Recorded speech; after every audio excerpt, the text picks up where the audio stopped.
జూబ్లీహిల్స్ ఉప ఎన్నికకు ఇంకా 2 వారాలే ఉన్నదబ్బా. వచ్చే నెల 11 నాడే ఓట్లు. మొత్తం 58 మంది పోటీలున్నా 3 పార్టీల నడుమనే గట్టి ఫైటింగ్ నడుస్తుంది. సిట్టింగ్ సీటు గెలవాలని కారు, కాంగ్రెస్ అకౌంట్లో వేసుకోవాలని సర్కారు, ఏఆర్ 2 కాదు మాకే హిమ్మత్ ఇయ్యాలని కమలం.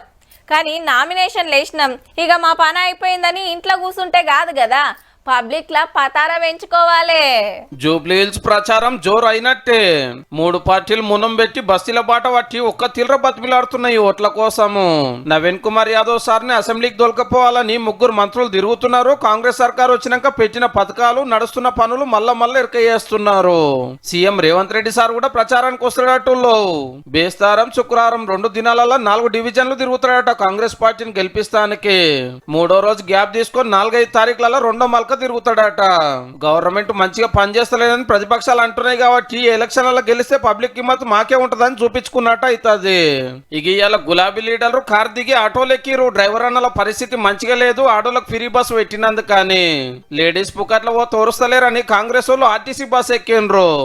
అట్లా వీళ్ళు ఇట్లా 3 రంగుల జెండా కింద 3 చక్రాలు నలిగిపోయినాయి. కాబట్టి ఇప్పుడు బదిలా తీసుకునే టైం వచ్చింది. 6,000 కోట్లు లబ్ధి పొందిండ్రు. లక్ష్మీ పథకం ఓకేనమ్మా, మహాలక్ష్మి పథకం ఓకేనా?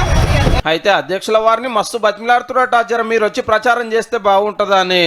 ఒక అల్ల వచ్చిండనుకో అసెంబ్లీకి రమ్మంటే దుమ్మాలు కొడతాడు, పబ్లిక్ తిప్పల మీద మాట్లాడు గాని ఓట్లు అనగానే ఉరికొస్తాడనే మాట వస్తుందా మరి. అటు కమలం పార్టీ వాళ్ళు కూడా బాగానే కష్టపడుతున్నారు జూబ్లీహిల్స్ సీటు కోసము. పెద్ద లీడర్లు అంతా తిరుగుతూనే ఉన్నారు ఆల్రెడీ. ఏగా పార్టీలతో ఏం కాదు, మాకు ఛాన్స్ ఇస్తే అసెంబ్లీలో గట్టి కొట్లాడతాం అనేది మనోళ్ళ మాట. కాంగ్రెస్ ఎజెండా అయినా బీఆర్ఎస్ ఎజెండా అయినా ఈ రాష్ట్రంలో, ఈ హైదరాబాద్ లో కేవలం మధ్యస్థి పెంచి పోషించాడు. జూబ్లీహిల్స్ నియోజకవర్గంలో 173 మంది రౌడీ షీటర్ల మీద బైండ్ ఓవర్ కేసులు పెట్టిరట పోలీసులు. ఈ ముచ్చటెట్లుంటే హరీష్ రావు సార్ మంత్రులను అనగూడని మాటలు అన్నాడని కాంగ్రెస్ వాళ్ళు కోపానికి వస్తున్నారు.